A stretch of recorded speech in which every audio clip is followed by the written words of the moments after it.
Assalamualaikum warahmatullahi wabarakatuh. Waalaikumsalam warahmatullahi wabarakatuh. Ya, di sini saya Waisa Denisi, CGP Angkatan 8 Kabupaten Karimun dari SMA Negeri 6. Ya, pada saat ini saya sudah bersama Bapak Muhammad Yakin Toi SPD, Kepala SMA Negeri 6 Kundur. Selamat pagi Bapak.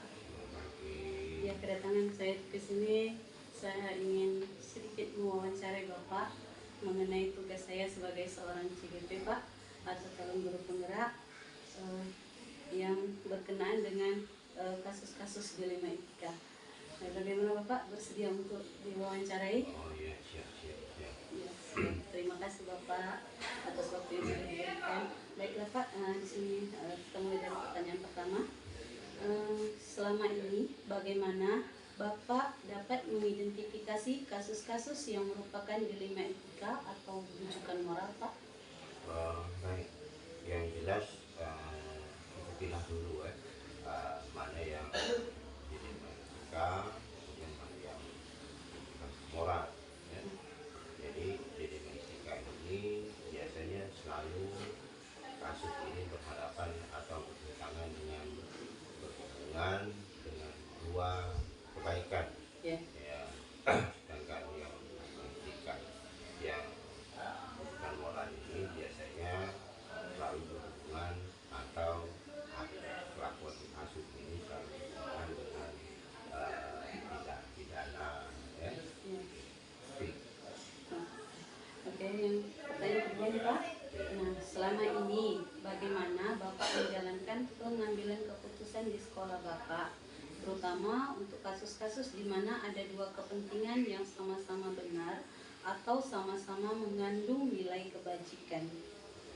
Baik, biasanya sebuah kasus, kejadian sebuah kasus kan pasti ada sesuatu di balik. Ya. Jadi yang jelas bagi kita untuk pengambilan keputusan sebuah kasus ini kita harus kita kembalikan dengan aturan yang sebenarnya. Jadi supaya keputusan yang kita ambil kita tidak bertentangan dengan aturan. Artinya kita harus bisa mengambil kebijakan yang sebaik mungkin Ya. tanpa melanggar aturan yang ada. Ya, selanjutnya Pak, nah langkah-langkah atau prosedur seperti apa yang biasa Bapak lakukan selama ini? Yang jelas sebuah kasus ini kita harus tahu dulu informasi yang berkenaan dengan kasus ini. Jadi kita harus mencari informasi yang sejelas-jelasnya, mungkin bisa di lapangan atau mewawancarai langsung yang berhubungan dengan kejadian tersebut. Ya. Jadi kita harus menggali semua informasi yang betul-betul valid, baru bisa kita menganalisis, kemudian barulah kebutuhan sebuah kasus dapat kita putuskan. Jadi kita harus mencari tahu dulu masalahnya apa Pak ya, beserta dengan bukti-bukti yang mendukung Pak ya, gitu Pak. Pertanyaan selanjutnya Pak, hal-hal apa yang selama ini Bapak anggap efektif dalam pengambilan keputusan pada kasus-kasus dilema etika? Yang jelas kita berkoordinasi dulu ya, dengan kawan-kawan AE di sekolah, punya wakil kurikulum, kemudian ada wakil kesiswaan senior yang bisa kita ambil atau kita musyawarahkan untuk menyelesaikan kasus ini. Nah, berarti harus bermusyawarah dulu Pak ya, baru mengambil keputusan yang paling tepat Pak ya, untuk demi kebaikan bersama Pak ya. Nah, yang selanjutnya nih Pak, hal-hal apa yang selama ini merupakan tantangan dalam pengambilan keputusan pada kasus-kasus dilema etika? Sebuah kasus yang jelas keputusan yang kita ambil biasanya pasti ada yang merasakan tidak senang dengan keputusan yang kita ambil. Yang jelas kita harus memberikan kepahaman kepada seluruh pengambil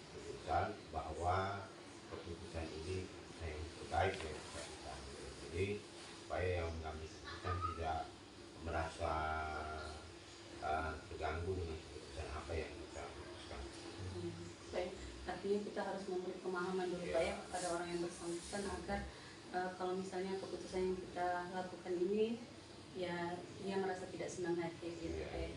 Yang selanjutnya Pak, apakah Bapak memiliki sebuah tata kala atau jadwal tertentu dalam sebuah penyelesaian kasus dilema etika?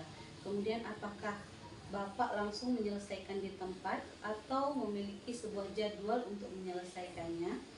Bentuk atau prosedur seperti apa yang Bapak jalankan? Yang jelas di sekolah apapun kasus, kalau seandainya kasus itu bisa diselesaikan secepatnya atau kita lakukan spontanitas, untuk apa kita tunda ya. Jadi sesuai dengan kasus yang terjadi, kalau bisa spontanitas ya kita langsung tuntaskan sesegera mungkin. Artinya kita sesuaikan dengan kasusnya Pak ya. Kalau seandainya kasusnya tidak terlalu berat, kalau bisa secepat mungkin kenapa harus ditunda gitu ya. Ya. Pertanyaan selanjutnya Pak, adakah seseorang atau faktor-faktor apa yang selama ini mempermudah atau membantu Bapak dalam pengambilan keputusan dalam kasus-kasus dilema etika? Di sekolah kita kan punya wakakurikulum, wakasiswaan, guru-guru senior yang jelas tahu secara pasti kondisi sekolah, kondisi siswa. Yang jelas Bapak Ibu ini yang istilahnya membantu atau berperan sangat aktif untuk menyelesaikan segala kasus yang ada di sekolah. Berarti orang-orang terdekat dulu Pak yang kita libatkan dia. Nah, pertanyaan terakhir nih Pak. Nah, dari semua hal yang telah disampaikan tadi, nah pembelajaran apa yang dapat Bapak petik dari pengalaman Bapak mengambil keputusan dilema etika itu Pak? Baik, yang jelas kejadian-kejadian atau kasus-kasus di sekolah biasanya selalu berulang ya. Kemudian kejadiannya bisa berulang-ulang keputusannya. Yang sudah jelas kasus-kasus ini merupakan pengalaman terbaik ya untuk kita di sekolah untuk mengambil keputusan yang terbaik. Jadi pengalaman kasus ini bisa dijadikan pengalaman untuk memutuskan kejadian-kejadian kasus yang akan terjadi di kemudian hari. Artinya kasus-kasus ini sudah sering terjadi Pak ya. Jadi untuk penanganan kalau seandainya terjadi di depannya, kita sudah tahu apa yang harus kita lakukan gitu Pak ya. Ya, terima kasih Bapak atas waktu yang sudah diberikan. Ya, semoga Bapak selalu diberikan kesehatan, sehat walafiat beserta keluarga. Amin. Keluarga sehat selalu.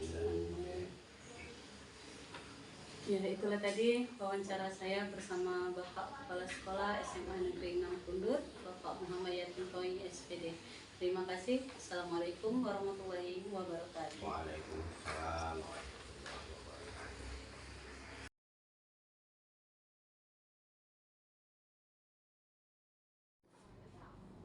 Assalamualaikum warahmatullahi wabarakatuh. Waalaikumsalam warahmatullahi wabarakatuh. Selamat siang Bapak. Selamat siang. Apa kabarnya, sehat? Alhamdulillah. Begini Pak, maksud kedatangan saya di sini saya akan mewawancarai Bapak mengenai tugas CGP saya, calon guru penggerak angkatan 8 Kabupaten Karimun. Nah, di sini ada beberapa pertanyaan yang akan saya tanyakan ke Bapak. Bapak ya, bisa terima? Insyaallah. Insyaallah. Nah, pertanyaan pertama. Nah, selama ini bagaimana Bapak dapat mengidentifikasi kasus-kasus yang merupakan dilema etika atau bujukan moral? Kalau hal-hal seperti ini, selama saya di sini mungkin ada beberapa hal yang mungkin dalam kategori dilema etika, yang mana hal-hal seperti ini biasanya kami lakukan penyelesaian bersama dengan kawan-kawan yang bekerja di misalnya di bagian siswaan, kurikulum, mungkin seperti itu, OSIS dan sebagainya. Begitulah mungkin. Ya, berarti menyelesaikan secara bersama-sama ya Pak ya, tanpa mengambil keputusan berpihak salah satu aja gitu ya.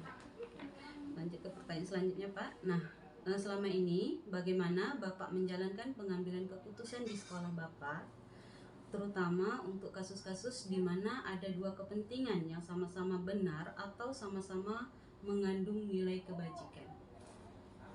Ya, kita lihat lagi permasalahannya. Memang kedua-duanya benar, tetapi yang mana paling tepat dan paling benar, tentu itu yang sesuai yang harus kita pertimbangkan. Jadi memang hal ini agak sedikit rumit. Tentu kita perlukan masukan-masukan atau saran-saran dari kawan-kawan mungkin hal ini, apalagi yang berkaitan dengan siswa atau kepentingan siswa.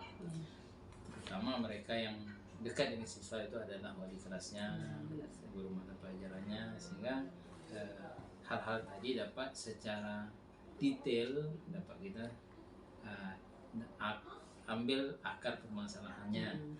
Jadi sesuai dengan kepentingan itu, itulah yang dapat kita bagi ke sesuai dengan takaran yang harus mereka dapatkan. Artinya kita mengambil keputusan itu yang terbaik dari yang terbaik gitu Pak ya. Tim gitulah. Nah, pertanyaan selanjutnya Pak. Langkah-langkah atau prosedur seperti apa yang biasa Bapak lakukan selama ini? Ya, kita menyerap dari bawah. Sekarang kalau ada permasalahan itu, katalah permasalahan itu di kedisiplinan, itu kita berkaitan dengan, kalau kami karena sekolahnya masih kecil, kami tidak punya wakil, kami hanya urusan. Maka dari katalah kalau disiplin tentu urusan kesiswaan, melihat rekam jejak. Jadi dari proses itulah baru kita dapat akar permasalahan yang kita selesaikan. Berarti harus mencari tahu dulu Pak ya, penyebabnya ini apa. Oke, lanjut lagi Pak. Nah, hal-hal apa saja yang selama ini Anda anggap efektif dalam pengambilan keputusan pada kasus-kasus dilema etika ini Pak? Hal ini selalu dirasa efektif apabila sudah diputuskan bersama. Sehingga baik itu kalau memang terkait dengan orang tua siswa, terkait dengan kedisiplinan anak, permasalahan yang ada, karena timbulnya permasalahan itu tentu ada penyebabnya itu tadi. Sehingga itu tadi kalau memang kasus pembelajaran, katakanlah kurikulum dan kaitannya dengan itu dari guru mata pelajaran terkait dengan kurikulum, berbagai urusan kurikulum, kemudian juga kita mendata permasalahan di orang tua. Ya, jadi sehingga kita dapatlah jalan tengah bahwa anak ini faktor penyebabnya ini, gitu. Maka solusinya apa yang harus kita cari? Berarti kita harus cari bersama-sama Pak ya, untuk menyelesaikan permasalahan yang ada tadi begitu Pak ya. Oke Pak, pertanyaan yang kelima. Nah, hal-hal apa saja yang selama ini merupakan tantangan dalam pengambilan keputusan pada kasus-kasus dilema etika? Ya, kaitan ini sebenarnya kadang-kadang sama tadi kita kembali seperti yang di awal, bahwa pemahaman atau keinginan, katalah tadi guru mata pelajaran, kepentingan guru mata pelajaran dan kepentingan kurikulum dan kepentingan pendidikan secara umumnya ini yang saling berbenturan. Apabila guru memponis lebih cepat mungkin, sedangkan kurikulum ada target tertentu, sedangkan pendidikan ini outputnya jelas. Inilah yang harus kita kadang-kadang jembatani satu persatu. Jadi kalau guru ini output, berarti di sini kita adalah mendidik, membina, kan seperti itu. Jangan sampai memutuskan punishment, kan seperti itu. Inilah yang selalu yang agak berat di sini. Karena biasanya guru kalau data sesuai kan langsung, sedangkan kurikulum punya target sendiri, begitu juga pendidikan ini. Jadi memang inilah menata dari jenjang awal, menengah, dan hasilnya keputusan. Seperti itu Pak. Oke, pertanyaan selanjutnya Pak. Nah, apakah Bapak memiliki sebuah tata kala atau jadwal tertentu dalam sebuah penyelesaian kasus dilema etika? Nah, kemudian apakah Bapak langsung menyelesaikan di tempat atau memiliki sebuah jadwal untuk menyelesaikannya bentuk atau prosedur seperti apa yang Bapak jalankan? Biasanya kalau lah kasus-kasusnya istilahnya agak sedikit ringan, itu memang bisa kita selesaikan dalam waktu cepat bersama kawan-kawan, selesai cepat. Tapi kalau perlukan data-data ataupun jejak rekam yang lain, tentu kita tergantung permasalahan. Kalau permasalahannya itu mudah untuk diselesaikan, tak perlukan terlalu banyak masukan-masukan, mungkin bisa diselesaikan. Kadang ada juga yang ada kala yang kita perlu itu tadi jejak rekam, baik kelas, pendidikan di luar, orang tua, lingkungan dan sebagainya, mungkin itu juga. Maka dia kalau yang namanya jalur terstruktur itu harus setiap kasus itu harus 3 hari 4 hari itu tidak ada. Berarti tergantung permasalahannya Pak ya. Kalau misalnya permasalahan tidak terlalu genting, bisa diselesaikan secara baik-baik, gitu hari. Gitu Pak ya. Oke, pertanyaan selanjutnya Pak, adakah seseorang atau faktor-faktor apa yang selama ini mempermudah atau membantu Bapak dalam pengambilan keputusan dalam kasus-kasus dilema etika ini Pak? Kalau yang namanya membantu jelas, berarti seperti kita katakan rekam jejak yang ada di masing-masing individu. Hal ini kalau katakanlah terhadap anak, tentu di semua guru, karena di sini juga guru mata pelajaran, berarti di semua guru. Kemudian di tingkat kedisiplinan berarti ada di kesiswaan dan kurikulum. Jadi hal-hal inilah yang sebenarnya mempermudah. Kalau semua itu sudah ada data, kan seperti itu. Karena kita kembali, maaf, seperti kepala sekolah itu kadang-kadang kan tidak mengenali semua secara detail. Jadi mereka, kawan-kawan yang di jenjang-jenjang inilah yang mempunyai itu. Maka dari situlah sebenarnya baru bisa kita katakanlah kalau sebuah kepala sekolah itu adalah pembawa atau membuat keputusan dari masukan yang ada. Berarti sebagai kepala sekolah ini kita mencari tahu dulu dari rekan guru Pak ya, misalnya kasusnya ini seperti apa, baru kita ambil keputusan secara bersama gitu Pak ya. Oke, pertanyaan terakhir ini Pak, pertanyaan ke-8. Nah, dari semua hal yang telah disampaikan tadi, nah pembelajaran apa yang dapat Bapak petik dari pengalaman Bapak mengambil keputusan dilema etika ini Pak? Kunci utamanya yaitu kebersamaan. Kebersamaan sehingga keputusan itu semua kita pahami bersama. Itulah jalan tengahnya. Jadi keputusan bukan keputusan kepala sekolah sendiri, tetapi adalah keputusan bersama. Jadi itulah yang membuat mudahnya sebuah keputusan itu apabila sudah diputuskan bersama. Itulah sebenarnya.